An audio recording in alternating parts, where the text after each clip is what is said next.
Class 10 के लिए यह वीडियो है पारिवारिक बजट की प्रमुख मद के बारे में।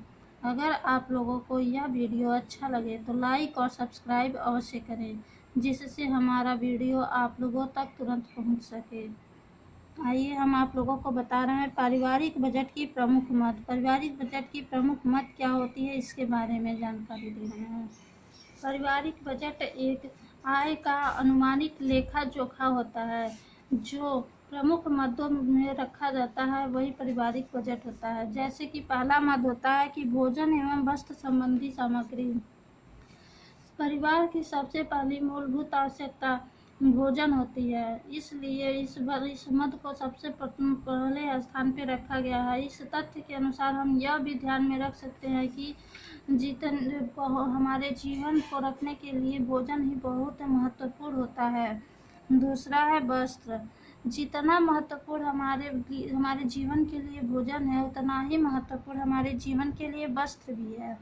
हमारे जीवन में वस्त्र नहीं रहेगा तो हमारी लज्जा को ढकने के लिए बहुत ही कठिन हो जाएगा। इसलिए हम वस्त्र की भी आवश्यकता होती है और वस्त्र को हमें अपनी सूझबूझ के द्वारा खरीदना चाहिए। सूझबूझ के द्वारा वस्त्र पे हमें पैसे को खर्च करना चाहिए। अगला है मकान तथा आवास। बजट में मकान तथा आवास संबंधी आवश्यकताओं की पूर्ति का भी प्रावधान किया गया है, क्योंकि जितना ही आवश्यक हमारे जीवन में भोजन और वस्त्र, उतना ही आवश्यक मकान भी है। इसलिए कहा गया है कि हमारे जीवन की मूलभूत आवश्यकताएं भोजन, वस्त्र और मकान है। इस तरह से यदि रहने के लिए मकान नहीं रहेगा तो हम कहाँ रहेंगे, इसलिए मकान की आवश्यकता हमें बहुत ही अनिवार्य होती है। अगला है शिक्षा तथा स्वास्थ्य। हमें आगे बढ़ने के लिए, हमें जीवन यापन सुचारू रूप से चलाने के लिए शिक्षा की आवश्यकता पड़ती है। यदि शिक्षा नहीं रहेगा तो हम अपने जीवन को सुचारू रूप से नहीं कर सकते। और शिक्षा ग्रहण करने के लिए हमारा स्वास्थ्य सही रहना चाहिए। यदि स्वास्थ्य सही रहेगा तो हमें शिक्षा ग्रहण करने में कोई कठिनाई नहीं होगी। इसलिए स्वास्थ्य को अच्छा हमेशा बनाए रखना चाहिए, जिससे हमारा स्वास्थ्य अच्छा रहेगा तो शिक्षा ग्रहण करने में बहुत ही आसानी होगी। अगला है आवश्यक वस्तुएं। जो हमारे घर के लिए आवश्यक वस्तुएं होती हैं, जैसे कि घर में प्रयुक्त होने वाली अनेक प्रकार के उपकरण होती हैं, जैसे बर्तन होता है, फर्नीचर होता है, घर की मरम्मत करवाना, पॉलिश करवाना, अनेक प्रकार की जो आवश्यकताएं होती हैं, उन आवश्यकताओं को भी इस मद में रखा जाता है, क्योंकि घर की आवश्यकताओं को पूर्ति करने के लिए भी हमें पैसे की आवश्यकता पड़ती है। अगला है यातायात संबंधी मद। यातायात संबंधी मद यह होता है कि यदि हमारे पास स्वयं की यदि कोई साधन है तो उसके द्वारा उस पर खर्च की जाने वाली पैसों को भी हम इस मद में एकत्रित करते हैं, पारिवारिक बजट में एकत्रित करते हैं। यदि नहीं है तो रोज आने जाने वाले पैसे को भी हम अपने पारिवारिक बजट में एकत्रित करते हैं, जिससे हमें पता चल सके कि हमारे एक सप्ताह में या एक महीने में कितना आय खर्च हुआ है, कितना हमारे आय में सिर्फ यातायात के ऊपर व्यय हुआ है। अगला है व्यक्तिगत व्यय। व्यक्तिगत व्यय यह होता है कि जिससे परिवार में अनेक प्रकार के खर्च भी होती हैं, जो परिवार के मुखिया के द्वारा तथा परिवार के अन्य सदस्यों के द्वारा किया जाता है। जो जैसे कि चाय, काफ़ी, पान, सिगरेट, इस तरह से जो भी खर्च होती हैं उनको व्यक्तिगत खर्च के तहत जोड़ा जाता है और इसको भी पारिवारिक बजट में ही जोड़ना चाहिए। अगला है बचत संबंधी मद।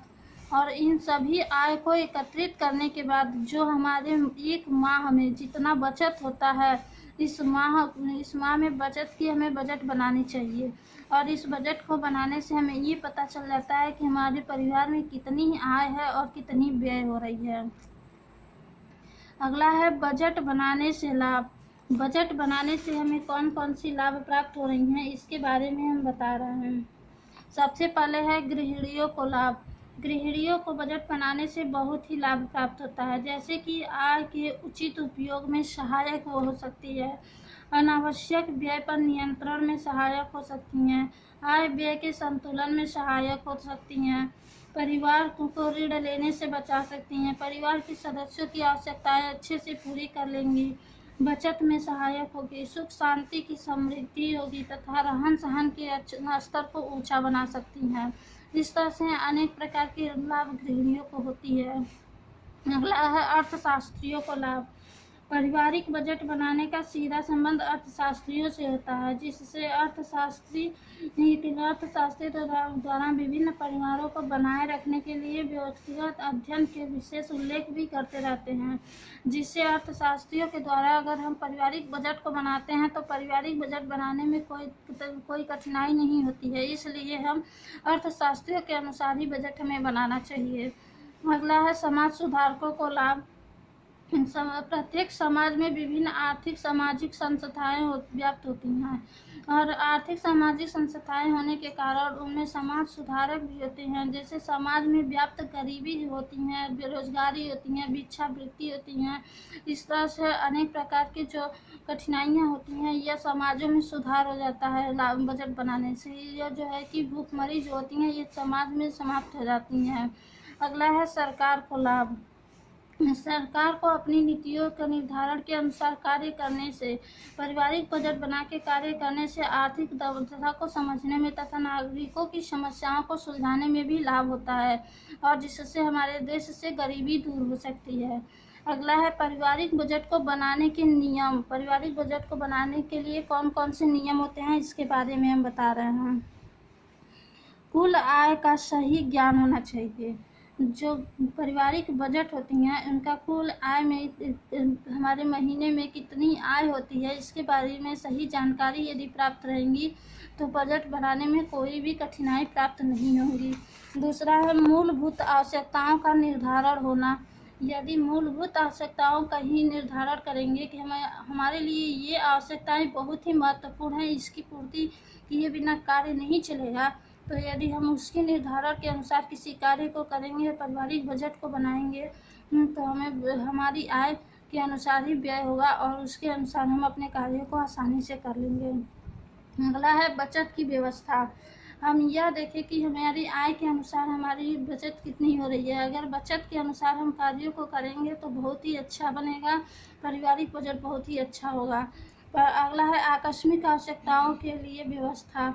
आकस्मिक आवश्यकताओं के लिए हमें पहले से व्यवस्था करके रखनी चाहिए कि यदि घर में किसी का तबीयत खराब हो जाए या कभी शादी विवाह पड़ जाए, घर में किसी भी प्रकार का फंक्शन पड़े तो उसके लिए हमें पहले से व्यवस्था करके रखना चाहिए जो पारिवारिक बजट के अनुसार होता है। यदि हम पारिवारिक बजट बना के चलेंगे तो हमारे लिए आय जो है बचा रहेगा और आवश्यकता पड़ने पे हम खर्च कर सकते हैं। अगला है भविष्य की नियोजन हेतु। जो भविष्य के नियोजन हेतु होता है जैसे कि बच्चों को शिक्षा देना, मकान को खरीदना तथा बेटियों की शादी विवाह करना। इस तरह से भविष्य में जो भी कार्य होते हैं उनके लिए हमें आय को बचा के रखना चाहिए। अगला है बजट का गत माह के बजट का मूल्यांकन। जो गत माह का मूल्यांकन होता है उसको हम करके करें, जैसे कि हमारा इस माह में कितना बजट है और उस बजट के अनुसार हमें कितना खर्च करना है, इसका भी मूल्यांकन हमें पहले से कर लेना चाहिए। यदि पहले से करके हम करेंगे तो हमारे लिए बहुत ही लाभदायक होगा। अगला है मासिक बजट को वार्षिक पृष्ठभूमि में तैयार करना। हम प्रत्येक महीने में जितना खर्च करते हैं तो उसको साल भर में एकत्रित करके हमें एक बजट बनाना चाहिए कि पूरे साल में कितना हमारा खर्च हुआ है। उसके अनुसार जब हम कार्य को करेंगे तो वह बजट हमारे लिए बहुत ही लाभप्रद होता है। धन्यवाद। अगर आप लोगों को हमारा वीडियो अच्छा लगे तो लाइक और सब्सक्राइब अवश्य करें।